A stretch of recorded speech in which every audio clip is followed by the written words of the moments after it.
We'll get started. Thank you for joining us at the Board of County Commissioners Workshop. It's February 18th. Will you please stand for the Pledge of Allegiance? Pledge allegiance to the flag of the United States of America and to the republic for which it stands, one nation, under God, indivisible, with liberty and justice for all. Thank you. Just for the record, I'm Cecil Pendergrass, the Vice Chairman. I'll be running the meeting today. Commissioner Wayne had a prior engagement and not able to make it this morning, our Chairman, and I will turn it over to Dave Harner. Thank you, Commissioner. Today we are going to talk about the 10 Mile Canal South flood improvements. This is related to Irma and all the flood improvement projects that we have discussed previously in the studies we've done. So with that, I'd like to turn it over to Mark to introduce the topic, and then Roland will do the presentation. Mark? Thank you, Dave. Good morning, good afternoon, Commissioners. I just want to provide just a little bit of context before we start the conversation today. Back in August 2020, the County Commissioners studied for the Kane Engineering that created the Southern Lee County Floodplain Mitigation Plan.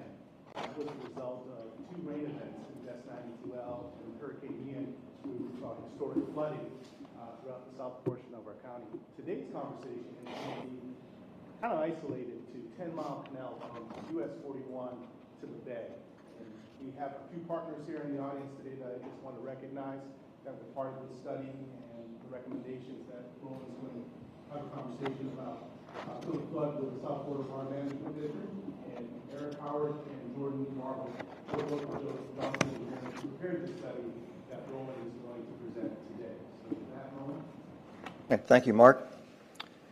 So thank you for giving me the opportunity to talk about the South Lee County Flood Mitigation Project, and specifically the 10 Mile Canal South segment. Before we start, just a little bit about the agenda here. We're going to first go through the 10 Mile Canal watershed and the drainage system associated with that. We'll go a little bit into the flooding history. We'll look at some of the activities that Lee County's been doing in the region. And then we'll jump into the project itself, an overview, as well as the alternatives analysis that was conducted. And then finally, we'll go into recommendations and funding for the project.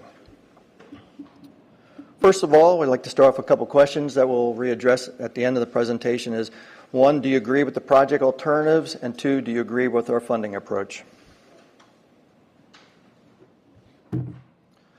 So a little bit about 10 Mile Canal watershed. It receives a stormwater runoff from about 70 square miles, Lee County. The center triangular section in orange is the 10 Mile Canal proper. Its north end is Hanson Street. On the west boundary is 10 Mile Canal. Just east of that is Metro Parkway. To the east of that, or the right, is the 6 Mile Cypress Parkway. That all drains. It's primarily light industrial, commercial. There's some residential in that watershed. And then to the right or east of that, in green, is the 6 Mile Cypress Slough and its watershed. It's about 55 square miles of that, and that all drains directly into 10 Mile Canal, first going through the slough in most cases. That consists of Gateway, Regional Southwest Airport, Briarcliff area, Fiddlesticks, on down to Lico Road. Then in yellow below that is the San Carlos Park area, which drains into Mule Creek, which is a branch that 10 Mile Canal eventually dumps into. And then to the west, in magenta, I have Hendry Creek outlined, because there is some interconnect with that watershed during large storm events. Like I said, there's a lot of different uses in these basins. However, newer development goes through South Florida Water Management District permitting. They're required to demonstrate pre- and post-discharge rates to make sure that you're not adding additional water to the basin. Some of the history here: 10 Mile Canal was part of the Iona Drainage District that was constructed in the 20s. Is known as Line A Canal. It starts all the way up at Hens Street and goes all the way down to Mule Creek. It was built actually as a berm to prevent water from heading into Fort Myers, a rapidly developing, well, not rapidly back in the 20s, but a developing area of Fort Myers, and that was to shunt water away from that developing area.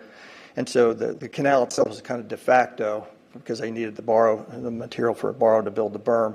And as areas developed over the years, it's become more dependent for that canal for drainage. And so all that works its way to Hendry Creek, Mule Creek, and those tributaries, or they're also tributaries to Estero Bay, which is an aquatic preserve. So it has its own associated protection. Area has been prone to flooding over the years. We're focusing today on the rainfall. I mean, this was significant rainfall events that we addressed back in Irma and the study that was generated. Storm surge, we talked about that a few weeks ago. We had a big presentation on the storm surge effects.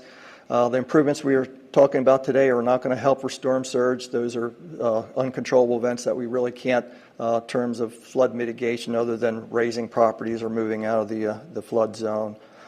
But there's some photographs here and below. In 77, we've had, this was US 41 and 10 Mile Canal, and that's that campground.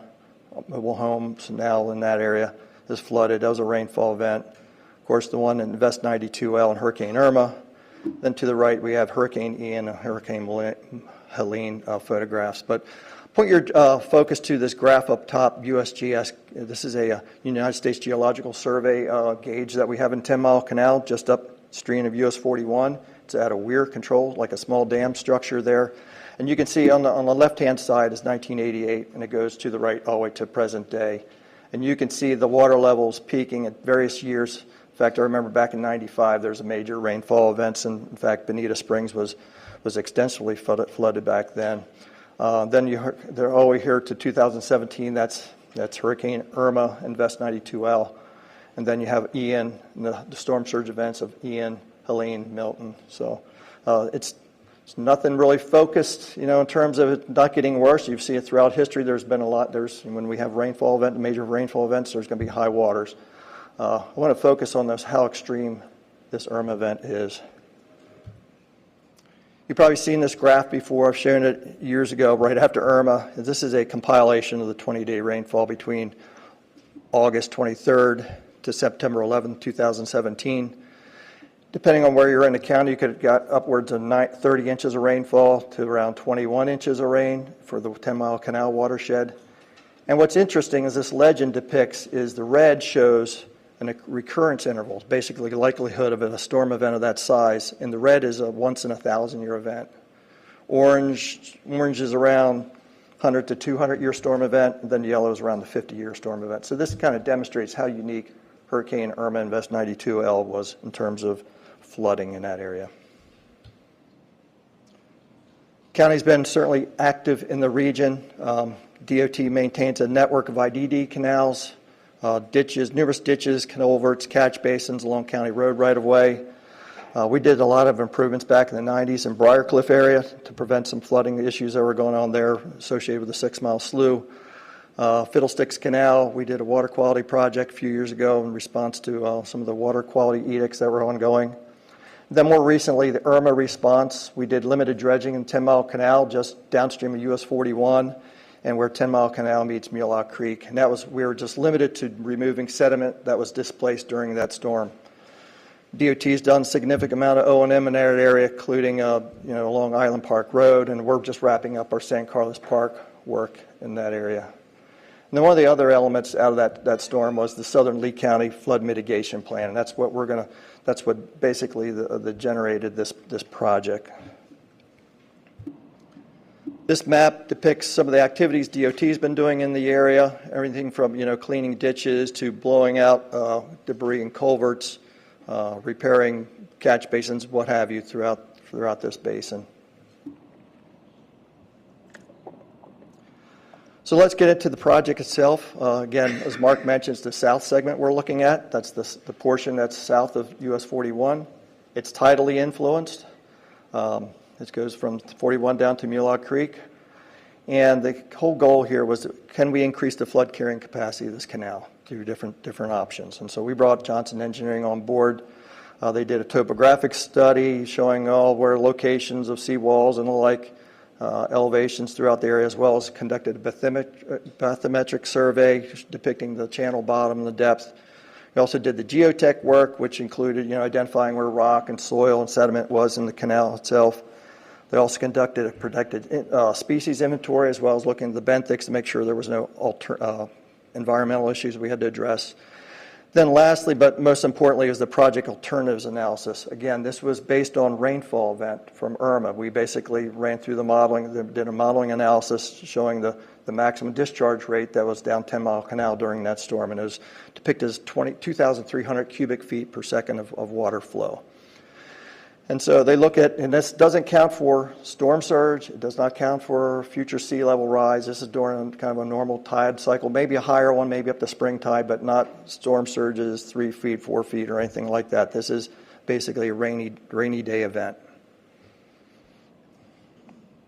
So we're going to get into these recommendations in a little more detail. First, I want to show you a little bit of video here, drone shot. This is north looking south from US 41. See a good bit of vegetation on the right-hand side. And then all those docks are kind of perpendicular off the shoreline. Fortunately, this area, relatively wide, not bad shape there. As you go further downstream, you can see it necks down considerably. And this looks fine now, but when you have hurricane, you got a lot of debris going in the waterway that can collect behind these docks and basically render that portion of the channel useless. South Florida Water Management District was out there after the storm, as well as we were, trying to remove debris, and that's really just blocks up the waterway. That's Terra Verde, I believe, on the right-hand side. Then this moving north from this is Hidden Harbor on the right. This is the Woodlands boat ramp on the left. And we're going to look back at here down the road, because this is one of the narrowest sections of the 10 Mile Canal. We're looking as one of the options, we'll go over this, as a potential cut here and one upstream to take advantage of this water course to expand the width of the channel in this area.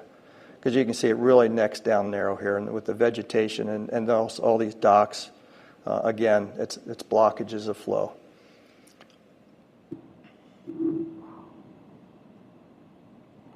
And this is moving north. This is the canal just north of Plumosa, going into Woodlands. Again, a lot of restrictions in the water course. We would prefer type of boat basins to have some of these built. If you have the real estate to do it, that's certainly a better option than putting. But you see almost half the channel is taken up by boat docks. And it looks fine now on a calm day, but when you have water rapidly moving down there, it could cause the water to back up.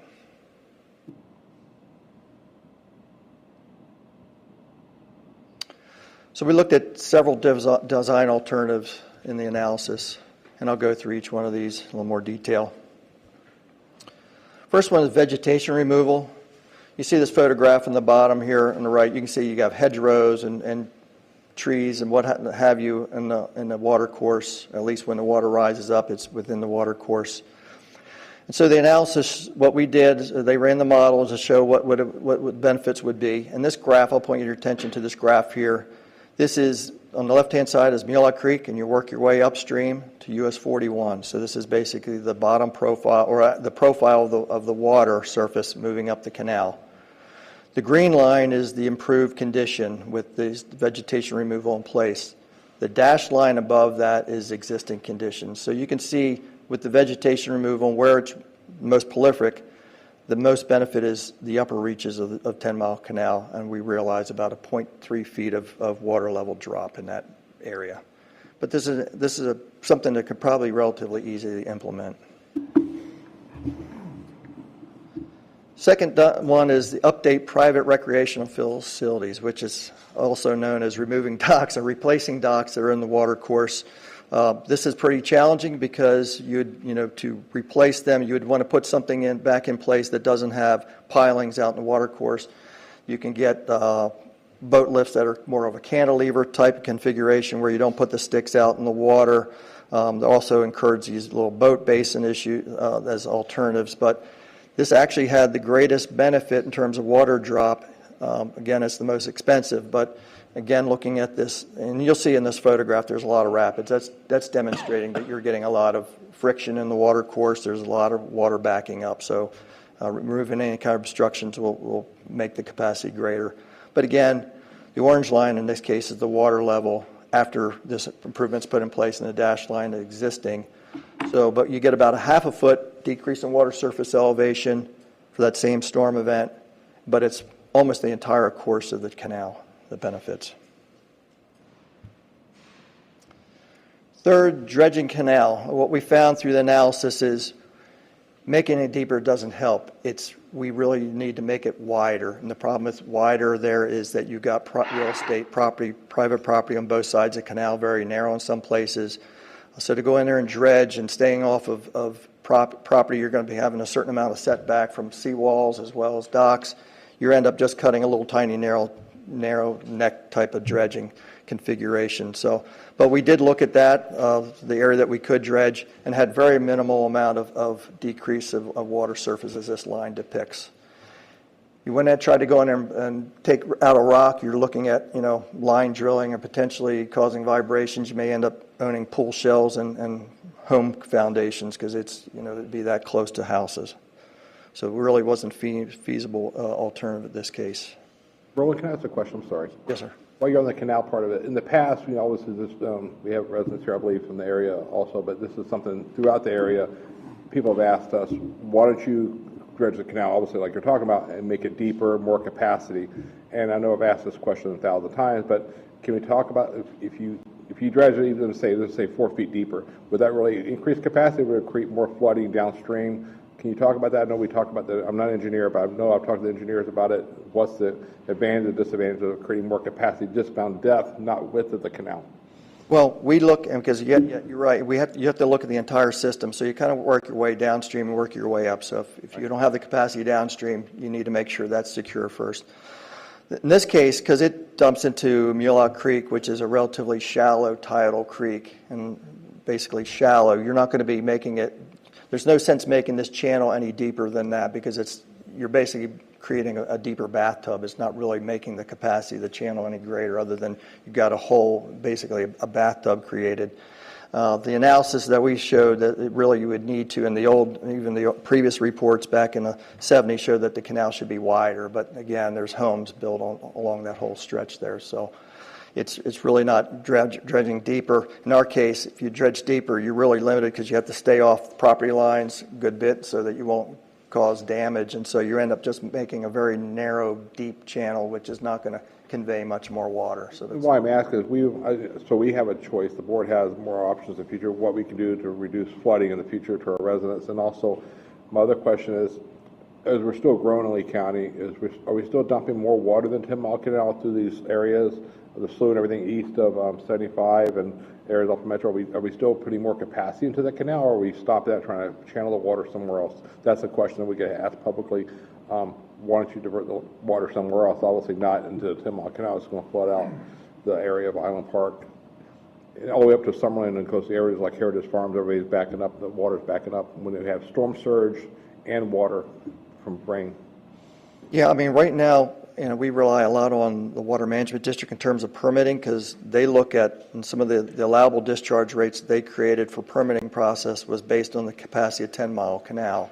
And so when you go and develop a property there, you have to demonstrate you have enough ponds in place that you're controlling the amount of water that's coming off your property no more than was previously going off your property and at the rate that 10 Mile Canal has, in terms of its capacity. Now, when you get storm events, a 100-year storm event, that's all bets are off because they're not necessarily designed for a 100-year storm event. A lot of the storm events are designed for 25-year storm events. For 100-year or above type of storm events, your best course of action is make sure your home's above that elevation. So what it's I get really approached about with a lot, for example, it's not a zoning issue. It's already done. It's not in the future. There's building some new apartments off the Summer and Gladiolus area on the west side of the canal. But we're not approving that. It's already approved permitting. They're going to build some apartments there. Without water will hopefully be directed more to the west to the Estero Bay. But when those things happen, they're going to obviously build up higher, and that creates more flow, and it's going to drown out the neighbors in the area. And that's one concern I think a lot of the residents have now as we continue to grow. What can we do to help prevent that water from flooding out neighbors? There's been existing homes, 60s houses built, buildings built 20, 30 years ago that's below that standard. I saw the new building built on College Parkway today. It's like an emergency clinic on College Parkway, and it's like 20 feet higher than any other building next to it. And it kind of looks kind of odd because it will never flood or any time over the next 500 years. It's literally 20 feet higher than the businesses next door, the Publixes and everything else around there. But I understand we had to build higher to get above the water, but when we do that, we're drowning our neighbors, you know.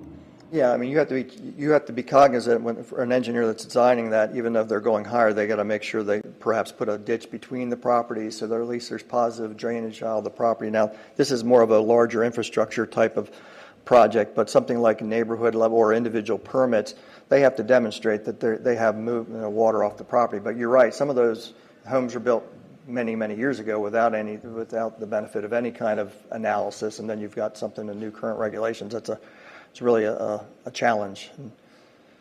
Thank you. It's like my main thing is what we can let us know what we can do from our side to help provide you guidance, the staff, to keep that from happening for the neighbors, hopefully help take some of that water flow off the residents. Anything we can change policy-wise too. Yeah, and there's another segment of this, the 10-mile canal project that's north of US 41, where it looks at possibility of diverting some water to different water courses away from 10-mile canal. The problem is every direction you go, there's restrictions. Like, for example, there's one old IDD canal that's just south of Jamaica Bay that's probably now down to a very narrow channel. So, I mean, how much can you push out of the 10-mile to go over to that way? And then it takes it to Hendry Creek, to send to Hendry Creek, and you've got people over there that are concerned. So you'd have to have good management in place where you could look at the hydrological conditions and say, yeah, I got capacity here, we can send more water there or not. So, I mean, it's really a challenge. So. Okay. And this just demonstrates the issue. Like I said, the 10-mile canal goes into a natural creek. It's an aquatic preserve. And then widening 10-mile canal is obviously, in many cases, not an option when you've got homes that are just, basically the canal's 50 feet wide, seawalls and docks come out another 10 or 12 feet off of that. Just not an easy option because you're restricted. Just dredging that narrow strip is really not adding to the capacity.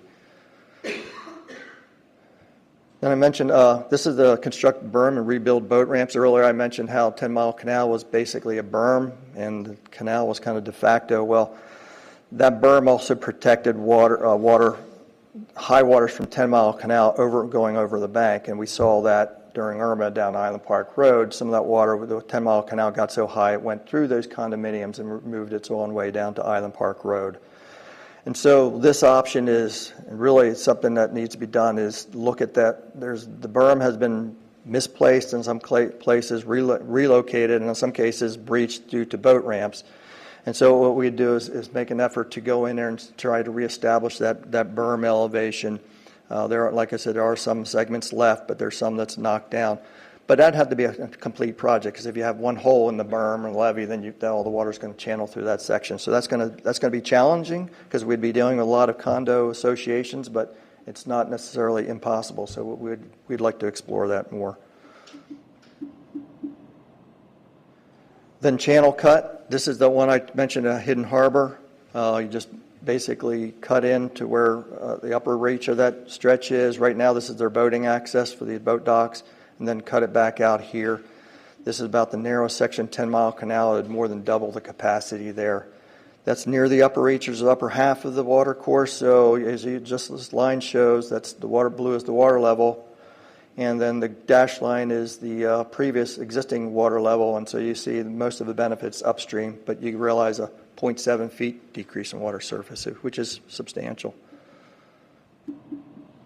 So what we're looking at is possible combinations. You could remove all the obstructions, or you could just do start off with a portion of the easier portions, vegetation removal and channel cut. Those two alone will drop it down to about 0.9 feet. Or if you remove the dock, or replace the docks with the new seawalls and the elevator lift or cantilever lift, and also did the channel cut and also the vegetation removal, the maximum you receive is about 1.4 drop in water level. And these are significant. I mean, a few tenths of a foot can make the difference between in a house or not. And just to demonstrate this is the inundation map. This was generated from the flow, that maximum flow of 2,300 cubic feet per second that we got from Irma. This is a flood inundation map based on current conditions. The darker the blue, the deeper the water, hotter the colors, the higher up in elevation you are. And then if you do the vegetation removal and channel cut, so you see the difference there. I'll do that again. Pretty significant.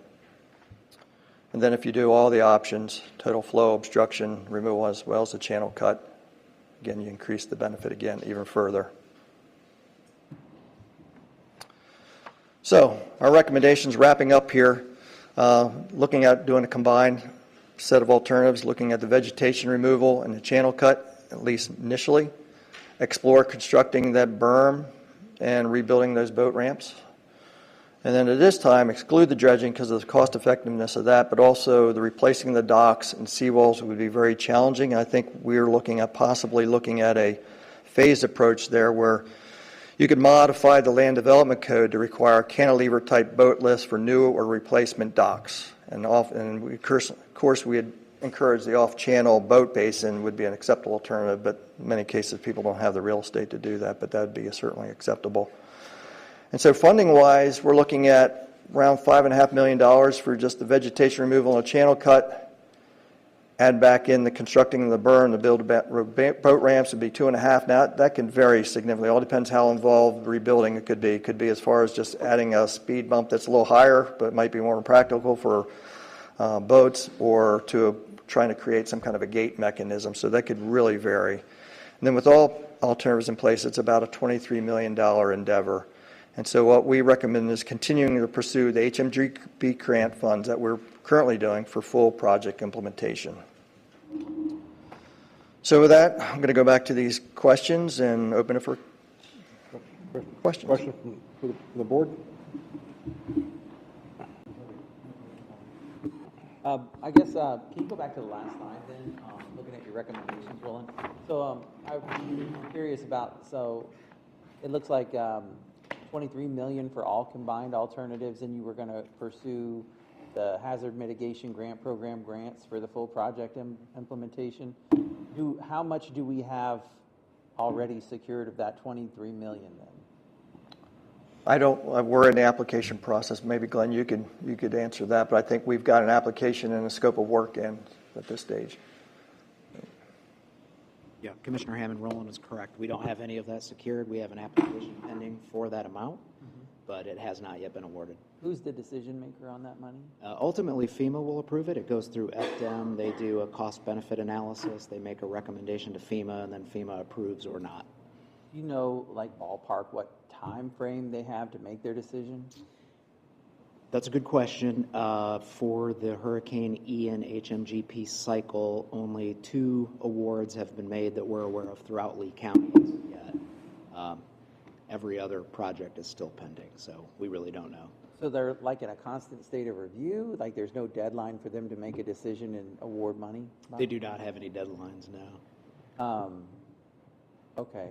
Yeah, I mean, I think what I'm hearing is a representative of the people, right? You know, I think they want to see some protection in place for them for future hurricane seasons. We really don't know if we're going to get a bad rainy season or a bad hurricane season even this summer. So, you know, I'm interested in what could we do that would kind of get us the most bang for our buck as quickly as possible. You know, that vegetation removal and channel cut at 5.6 million. Do we have other alternatives for funding that? If for instance, the HMGP process isn't moving quick enough? Pete.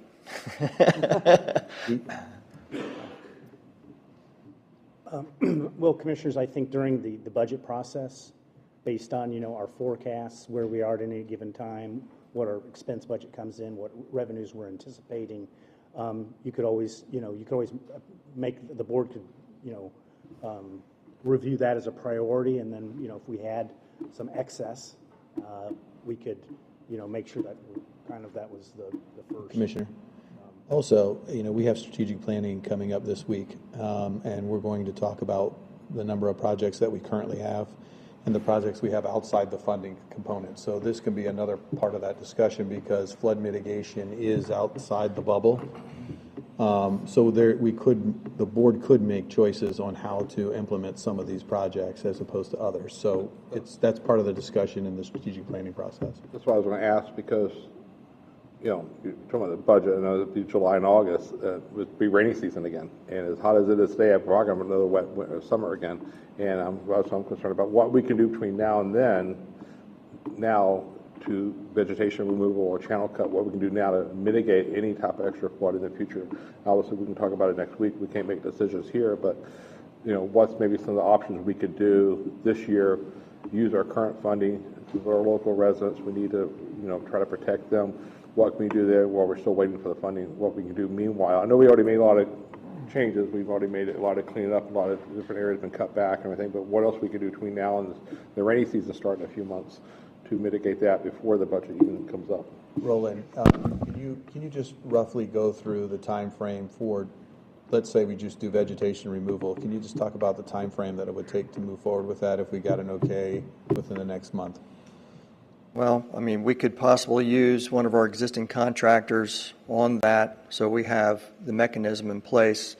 The channel cut would be difficult because I think we're looking at Corps permit and DEP permit as well for that. So the vegetation removal, depending on how easily access, we could be within months to get that going, but we'd have to get somebody out there and give us estimate. And the vegetation part would only help with rainwater flowing from inland outward, where if there's a storm surge event or the tidal rise, that would actually probably help resist it a little bit, kind of like mangroves to a certain point. But this would help with inflow water flowing out, correct? I remember from past discussions. It's removing restrictions from the water course, which would help rainfall-driven flooding, yes. So, I'm sorry, Commissioner, go ahead. No, go ahead, I'm sorry. So I had a couple of questions just to make sure I'm on the same page. So part of my question was if we had the money, how fast would we do any of these steps, right, to follow along? So you already kind of covered that. Permits, do we already have the permits to do this work if we had the money? So if we have the money and we don't have a permit, then we can't do much now? The vegetation removal, I don't believe we would need a permit for, but the channel cut, we certainly would, and that's probably over a year to get a permit, I would imagine, for the We Corps. already made an application to try to get that permit. No, we're bringing this to you all. We don't have the funding at this stage either, so. Commissioner, this is the findings from the study that we're bringing back to the board for conversation, so we have not done any actions yet. Sure. Until the board, obviously you can't give direction. Yeah. Hypotheticals, right? Gotcha. If we had the money, do we have the time, do we have the permit, could we, what are we allowed to do and when? So just trying to figure out what an action plan could look like, right? Mm-hmm. And then we have roughly $8 million on those two things. The first one seems the fastest, straightest path for the most bang for the buck, so to speak. The berms and boat ramps is a whole complicated matter because now we're starting to use the private property rights side of this. And I don't know if you're trying to propose on this slide that if we wanted somebody to swap out their existing equipment or lift or boat dock, that we were going to pay for that in this $23 million? That was the cost to do that. How we implemented that would be, we haven't gone through all that yet. It would have to be some sort of either voluntary program, I guess. I understand the point of that, but I mean, it's riparian rights to property is usually 25% of the width of the canal, or water body, only 50% of it being maintained. To be clear, is a normal benchmark number that people have rights to have those improvements. So it seems a little dicey to insert ourselves into the private property part of this, but focusing on the public side of this that we have most control over seems to be a reasonable consideration between time and money from what I'm seeing here.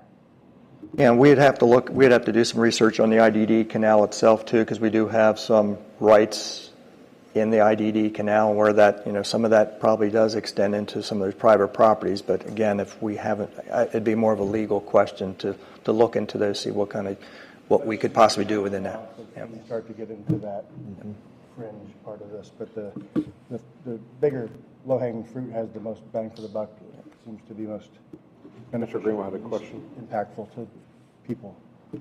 One of the things I want to make sure of is, even if we remove the vegetation, just so we're all understanding this correctly, it's not going to help in any way or very little in a flooding event, meaning a hurricane or another storm surge. Right. No. So that's not going to help us. So that's not going to stop the flooding by moving that. So, and then my other question would be, do you have any idea? If I may. Yeah. Roland, let's clarify that, because in a rain event, it would So can you clarify the rain Yeah. versus storm That's surge? what I was trying Yeah. to do, yes.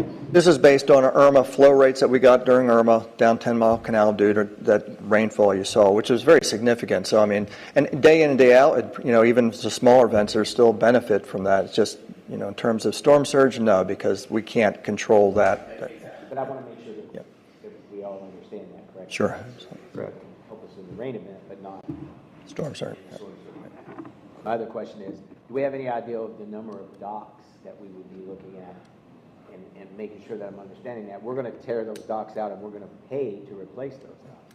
About 60, I think, is the area that we were looking at that were the most restrictive. Yes, I mean, some of those upper reaches, you probably don't have to do anything because the canal's so wide there, but down there with that narrow section, probably around 60 properties. Commissioner, if I may, I think there's a couple of options here. The first would be to require any new boat lifts or boat lifts, boat ramps, or thank you, docks. Any new docks to be lifts, okay, and then anybody that replaces it would put in a lift as opposed to putting in a dock. Or you can do this other program, which becomes a little bit more difficult because we haven't worked out all those pieces related, and Roland, step in, we haven't worked out all the pieces related to the seawall, the exposure to the county when it comes to the seawall, as well as to replacing all the lifts as a county, because then it almost becomes an issue like what Collier or Charlotte County has, but they have an MSTU for that purpose, or MSBU for that purpose. We do not, so that maintenance somehow will ultimately fall back on the county if this program takes or comes into effect. If we do the entire project where we take over that does become somewhat of an issue that we have to address in the future. I think it also opens up a pretty big can of worms. Or there's obviously residents in there that don't have a dock. So that being said, we're going to pay for a dock for the neighbor, but I'm not. So does that mean I get a dock too now? Or I get a lift, I get a lift? But yeah. Plus we have to get property rights. Do we have to have property rights to be able to do that? We're really, It's pretty basic. we're really digging into It's something challenging. that I think we all need to understand. That Exactly. it's not as simple as just saying, we're going to take out the docks and replace those 60. No, if I live next door, I was going to build a lift, and now I want one. So I that's one of my biggest concerns there. Yes. And also is, do we have no other alternative to divert the water to help the rain event anywhere else? Is there any way we could divert that water? Seemed like to me that would be money better spent than trying to fix something that's existing that we don't have the room to really fix. We're going to do a partial fix. We're not really fixing it. That's my question. Is there any other alternative to divert the water? There are examples of the benefit of the program let's just pretend all the docks would have to all be replaced the same day to have that full impact, and these make a deal as you go on 60 or 100 or 500 owners is going to be very, I think it's be very challenging also. Very challenging. Structurally, functionally, et cetera, et cetera. Correct. And commissioners, I think as you see on the recommendations, that's why we excluded replacing docks and seawalls for that concern. If you decided to go down that path, you have all those challenges we just discussed. So it's not as simple as replacing them all. You have all these challenges to address, including the long-term maintenance associated with it. If you decide to move forward with requiring any new docks to come in to be a lift as opposed to a dock, and then any replacements would be a lift, we think that is probably the most appropriate way to move forward, because you're not taking on that burden or that potential cost associated with maintenance and other components as well.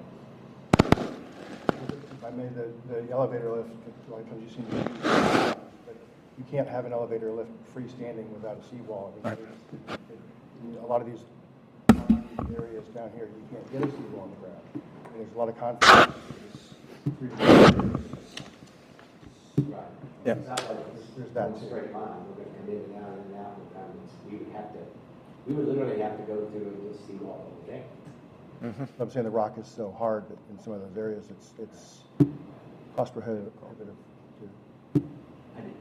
I'm bringing these points up because you don't want to spend money and not really get the benefit.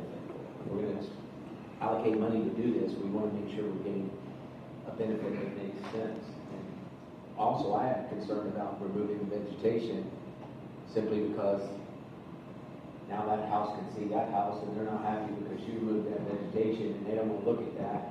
That was their buffer and really opened up a can of worms. That's not right. So I personally think if there was any alternative, no matter the dollar amount to move it, to divert the water, makes way, way more sense than to even look at any of these options. That's my Did we get an answer to your question about diversion expense? Well, Is there any option? there is a north segment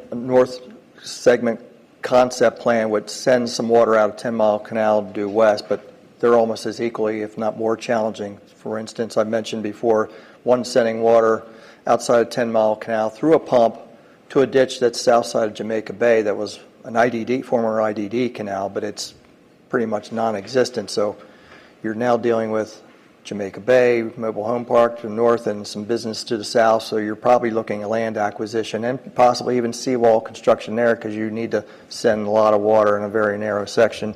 There's some other diversions north all the way up to almost Fort Myers and Carroll Canal and sending more water west to Manuel's Branch, Whiskey Creek, just to try to take the top end off of 10 Mile Canal flows.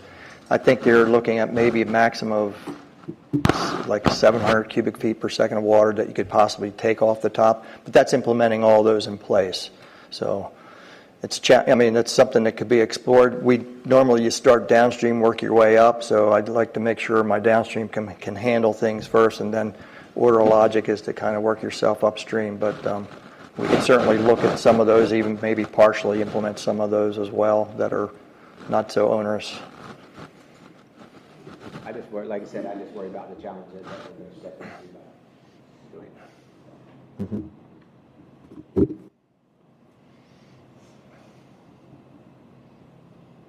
Any other comments or questions for Roland? So if I may? Dave, go ahead. Roland, can you go back one slide, please?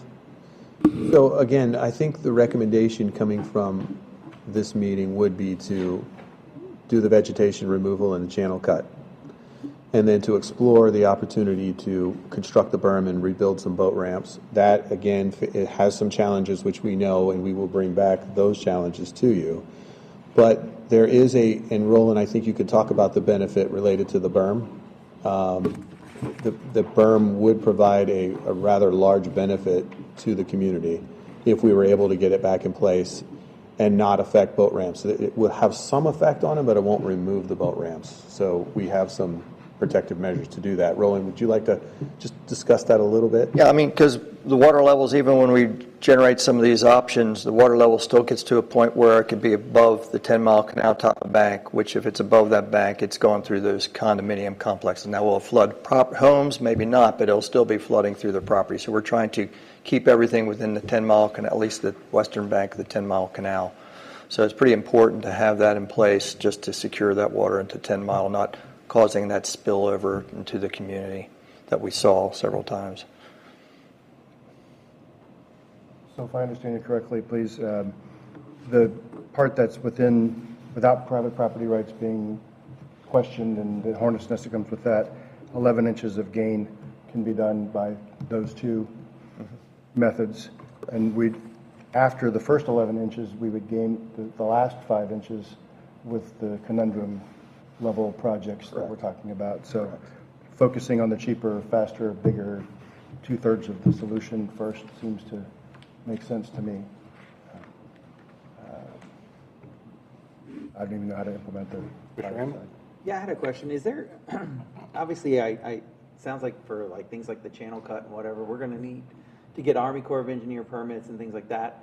Is there a way that we can start working on at least getting the permitting process done to make the project shovel ready, so that when we can look at getting the other funding to actually construct the project, it's ready to go? Roland, would you like to? Yeah, we have a contract right now that we could, move forward with the permitting of that element. Glenn? Commissioner, let us look into that too, because if we're going to fund this through federal grants, HMGP in particular, as well as CDBG-DR, we have to do certain environmental reviews before we can take any action. So we would just need to double check on when we can start permitting activity. Do we have to ask you to explore that as part of this meeting, or? We can certainly get that information to you. There's a cost to doing those environmental reviews, so it would be outside of. And I think we are going to have a broader discussion at strategic planning, and so we might be able to bring some of this information back to you at strategic planning to give you a little bit more in depth of those specific elements that Glenn and Roland spoke about. Yeah, I mean, that was just kind of the thought that crossed my mind as we're looking at this. If some of this is going to require permitting and these Army Corps permits, I mean, I'm really praying President Trump, he's doing an amazing job, right? And he figures out how to make that process smoother and quicker. But we should try to do what we can to get this project as shovel-ready as possible so that if we do come up with the funding through the HMGP and other opportunities with the CDBG-DR, it's ready to go then. So can I ask a question about funding, since you mentioned that? If some of these permissions to get this grant funding could take, how long does that process take to find out how long the free money approval takes versus paying cash? The environmental reviews probably take 90 to 120 days. Then there'd be some additional approvals we need after that so the HMGP funds 75% of the project. We're on the hook for the other 25%. So that's where we're using the DR funding. So you're looking at two different federal sources, two different approvals. Okay, well, some of these other projects, we wait 2 years to get permission to get the funds to then start the work, and if we said, well, if we found the money early, cash, is without all the restrictions and all the other strings that come with the free money process, the delay in time savings versus cash money would be worth exploring. I think I'd like to see how those two paths look as a comparison, please. Definitely. Yeah, and just to clarify these are ENHMGP projects, so I think the real delay is just getting FEMA approval for the HMGP portion. We'll be fine on the DR portion. Who do we lobby for that? Like, who would we go and try and tell them, hey, here's the problem, and you could solve it if you could do this? It's FEMA. They're the ones that have to approve it. So, like, we would engage our federal, like Ballard partners, our federal lobbyists, and try to go to the agency or go to the White House. I mean, who's the right person to ask for help? Certainly the agency. I think to your earlier point, the White House now is also an avenue. And Glenn, for those in the public that might be listening to your list of acronyms, it might be worth explaining what EMHGP, that terminology and process means for someone who's learning a lot of acronyms in their new job right now. For the hazard mitigation grant program. What you just said, all the acronyms from EMHGP, what does that process mean? So the hazard mitigation grant program, it's FEMA-funded resiliency projects that money is made available because we've been impacted by presidentially declared natural disasters. Mm-hmm.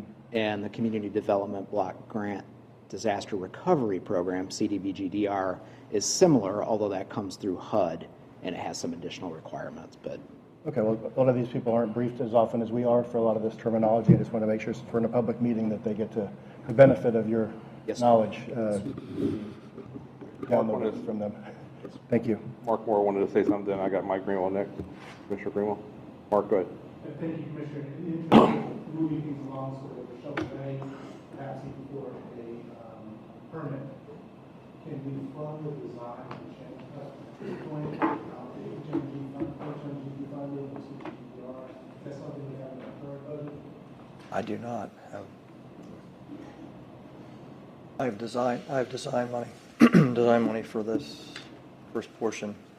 And Mark, I think Possibly. I think you said you do not have it in your budget, correct? Is that what you said, Roland?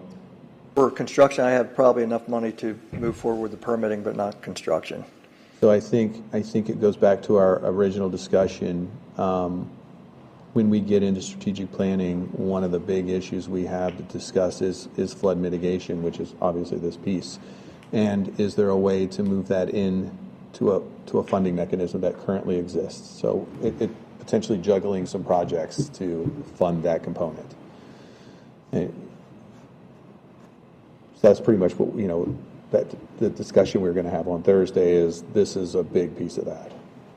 Even though this is a small portion for the project, the whole entire flood mitigation piece is in there that's unfunded. Understood. Good. Okay, so.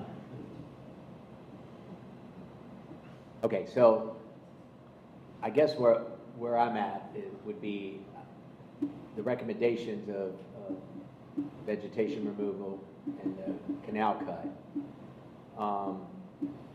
in exploring construction berm and rebuilding the ramp. So I would be on board with that, but I definitely am glad that we're excluding dredging and replacing docks and seawalls, because I just don't see how we get that done. You can't hardly get two neighbors to agree on much, but having 60 or 160, it's going to be very tough. I think it will absolutely stop the project or keep it from never happening. So I think we're better off to stay away from that, because I think we're living in an area that very difficult to get done. That's my personal opinion and where I'm at. Thank you. So to close real quick, we will bring back that additional information that you requested for strategic planning, if we can get it back in 2 days. But that's our goal, is to bring you back additional information that you've requested, so you can have a broader discussion about flood mitigation and how to fund it at the For strategic. the two paths of Correct. cash versus Correct. grant Yes. timelines. Mm-hmm. Thank you. We'll give you a rough estimate as best we can going into Thursday's meeting. If I may also add to that, I would also be on board of trying to permit and do this stuff ahead of time if possible. Okay. That makes a lot of sense. Right. Any other questions or comments? Roland, thank you for your presentation, your work, and thank you for the vendors here. Johnson, everybody here, thank you for being here. The meeting's adjourned.